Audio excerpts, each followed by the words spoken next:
आज के इस विश्लेषण में हम एक बेहद ही रहस्यमयी और दिलचस्प कहानी की तह तक जाने वाले हैं। राजस्थान की एक ऐसी चर्चित लोक कथा जो विज्ञान और हमारे आम तर्क की सारी सीमाओं को पार कर जाती है। ये कोई आम कहानी नहीं है, बल्कि एक ऐसी घटना का दस्तावेज है जिसने सालों से लोगों को अचरज में डाला हुआ है। ये वाकई सोचने वाली बात है। क्या यह मुमकिन है कि एक भारी भरकम मोटरसाइकिल, जिसे मोटी लोहे की जंजीरों से बांधा गया हो, जिसके टैंक में पेट्रोल की एक बूंद भी ना हो, वो खुद ब खुद राजस्थान की सुनसान और अंधेरी सड़कों पर दौड़ने लगे, और वो भी सीधे पुलिस स्टेशन की कड़ी सुरक्षा को धता बताकर? सुनने में ये किसी सस्पेंस या हॉरर फिल्म का सीन लगता है ना, लेकिन असल में ये एक ऐसा गहरा रहस्य है जिसने उस समय पुलिस महकमे के भी पसीने छुड़ा दिए थे। तो चलिए इस कहानी के पहले हिस्से की तरफ बढ़ते हैं, ओम बन्ना और उनकी बुलेट। कहानी शुरू होती है राजस्थान के पाली जिले के चोटीला गांव से। यहाँ ठाकुर जोग सिंह राठौड़ का परिवार रहता था। उनके इकलौते और बहुत ही लाडले बेटे थे ओम सिंह राठौड़। राजस्थान में राजपूतों को बड़े सम्मान से बन्ना कहा जाता है, तो सब उन्हें प्यार से ओम बन्ना बुलाते थे। ओम बन्ना को बचपन से ही बाइक चलाने का जबरदस्त शौक था। जब वो 18 साल के हुए तो पिता ने अपना पुराना वादा पूरा किया और उन्हें उनकी मनपसंद रॉयल एनफील्ड बुलेट दिला दी। ये वो समय था जब ओम बन्ना की नई नई शादी हुई थी और वो अपनी इस नई चमचमाती बुलेट पर अपनी पत्नी के साथ अक्सर घूमने निकला करते थे। लेकिन ये खुशियां ज्यादा दिन नहीं टिक पाईं। भाग 2, एक दुखद दुर्घटना। उस दुर्भाग्यपूर्ण रात ओम बन्ना अपनी पत्नी को उनके मायके छोड़ने गए थे। घर से निकलते वक्त पिता ने उन्हें टोका भी था कि रात का सफर ठीक नहीं होता, जल्दी लौट आना। पर वापसी के समय सड़क बिल्कुल खाली थी और ओम बन्ना अपनी बुलेट फुल स्पीड में चला रहे थे। तभी अचानक रास्ते में एक खतरनाक मोड़ आया। तेज रफ्तार होने की वजह से बैलेंस बिगड़ा और एक भयानक एक्सीडेंट हो गया। बहुत ही दुख की बात है कि इस दुर्घटना में ओम बन्ना की मौके पर ही मौत हो गई। इसके बाद जो हुआ वो एकदम सामान्य पुलिस प्रक्रिया थी। पुलिस मौके पर पहुंची, नियमों के हिसाब से शव को पोस्टमार्टम के लिए भेज दिया गया और उस एक्सीडेंट वाली बुलेट को जब्त करके पुलिस स्टेशन ले जाया गया। इधर चोटीला गांव में मातम छा गया था। ठाकुर जोग सिंह का इकलौता सहारा छिन चुका था और पूरा गांव इस गहरे सदमे में उनके साथ खड़ा था। सब कुछ एकदम लॉजिकल और एक आम सड़क हादसे जैसा ही लग रहा था। पर अब कहानी में वो मोड़ आता है जहां सारे लॉजिक फेल हो जाते हैं। भाग 3, थाने से गायब होती बाइक।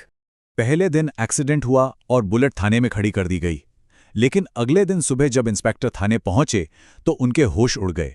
बुलेट वहां से गायब थी। सबको लगा किसी शातिर चोर का काम है।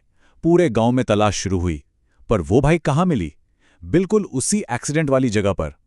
पुलिस उसे फिर से थाने ले आई, लेकिन यहां आश्चर्य की बात यह है कि तीसरे दिन वो बुलेट फिर से पुलिस स्टेशन से गायब हुई और वापस उसी पेड़ के पास उसी दुर्घटना स्थल पर खड़ी मिली। अब पुलिस का दिमाग पूरी तरह से चकरा चुका था। इस बार पुलिस ने ठान लिया कि इस चोर को पकड़ना ही है। उन्होंने 3 बहुत ही सख्त कदम उठाए। बाइक को थाने लाकर सिर्फ खड़ा नहीं किया, बल्कि उसके पहियों को भारी भरकम लोहे की जंजीरों से ताला लगाकर बांध दिया। और तो और फ्यूल टैंक से पेट्रोल का एक एक कतरा निकाल लिया गया। अब जाहिर सी बात है, बिना पेट्रोल की और भारी जंजीरों में जकड़ी इतनी भारी बाइक को कोई इंसान तो खिसका भी नहीं सकता। चुराना तो बहुत दूर की बात है। पर अगली सुबह थाने का नजारा देखकर इंस्पेक्टर के मुंह से बस यही निकला, बिना पेट्रोल बाइक कैसे चल सकती है? जी हां, वो भारी जंजीरें टूटी पड़ी थीं और बिना पेट्रोल की वो बुलेट पुलिस की नाक के नीचे से फिर गायब होकर उसी दुर्घटना वाली जगह पर पहुंच गई थी। अब ये बिल्कुल साफ हो चुका था कि पुलिस किसी चोर के पीछे नहीं भाग रही थी, बल्कि उनका सामना किसी ऐसी रहस्यमयी शक्ति से था जो इंसानी समझ और विज्ञान के नियमों से बहुत आगे थी। इसके पीछे की असल वजह क्या थी, आइए जानते हैं भाग 4 में, ओम बन्ना का संदेश। पूरा गांव हैरान था। पुलिस वाले बुरी तरह कंफ्यूज थे, पर बताया जाता है कि जिस रात थाने में ये सब हो रहा था, उसी रात ओम बन्ना की आत्मा अपने दुखी माता पिता के सामने प्रकट हुई थी। उन्होंने बड़ा ही भावुक संदेश दिया।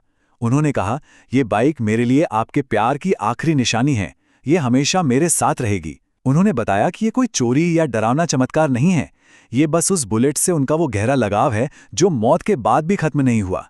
उनकी आत्मा को शांति उसी जगह मिल रही थी जहां उनकी वो प्यारी बुलेट उनके साथ थी। और यहीं से जन्म होता है एक अटूट विश्वास का। भाग 5, बुलेट बाबा का मंदिर। जब पुलिस इंस्पेक्टर को इन घटनाओं के पीछे की सच्चाई का एहसास हुआ तो उनका सारा शक और लॉजिक विश्वास में बदल गया। इस बड़े बदलाव पर अगर गौर किया जाए, जिस एक्सीडेंट वाली बाइक को एक पुलिस स्टेशन के कबाड़खाने में सबूत के तौर पर जंग खाना था, आज वो एक भव्य मंदिर में एक ऊंचे चबूतरे पर पूरे सम्मान के साथ रखी हुई है। उस इंस्पेक्टर ने खुद इस चमत्कार को माना और परिवार वालों को सुझाव दिया कि इस बाइक को जबरदस्ती थाने में रखने के बजाय उसी दुर्घटना स्थल पर इसका एक मंदिर बना दिया जाए। और आज वो जगह सिर्फ एक एक्सीडेंट स्पॉट नहीं है, वो पूरी दुनिया में बुलेट बाबा के मंदिर के नाम से मशहूर एक तीर्थ स्थल बन चुकी है। वहां उस बुलेट की बाकायदा रोजाना आरती होती है। लोग अपनी मन्नतें पूरी होने की उम्मीद में वहां पवित्र धागे बांधते हैं। सबसे खास बात यह है कि लोगों का अटूट विश्वास है कि ओम बन्ना की आत्मा आज भी वहां मौजूद है। वो उस हाईवे से गुजरने वाले हर मुसाफिर की रक्षा करती है और उन्हें वैसे किसी भी एक्सीडेंट से बचाती है जिसका शिकार वो खुद हुए थे। इस पूरे सफर के बाद एक बहुत ही गहरा सवाल मन में उठता है, क्या सच्चा लगाव मृत्यु के बाद भी जीवित रहता है? ओम बन्ना और उनकी बुलेट की एक कहानी हमें सोचने पर मजबूर कर देती है कि शायद प्यार और लगाव की जड़ें इस दुनिया के भौतिक नियमों से कहीं ज्यादा गहरी होती हैं। एक पिता का प्यार, एक इंसान का अपनी पसंदीदा चीज से लगाव, जो आज भी उस रास्ते से गुजरने वालों को सुरक्षित महसूस कराता है। ये कहानी वाकई रोंगटे खड़े कर देने वाली है। इसी विचार के साथ आज के इस विश्लेषण को यहीं विराम देते हैं। इस रहस्यमयी सफर में साथ बने रहने के लिए बहुत बहुत शुक्रिया।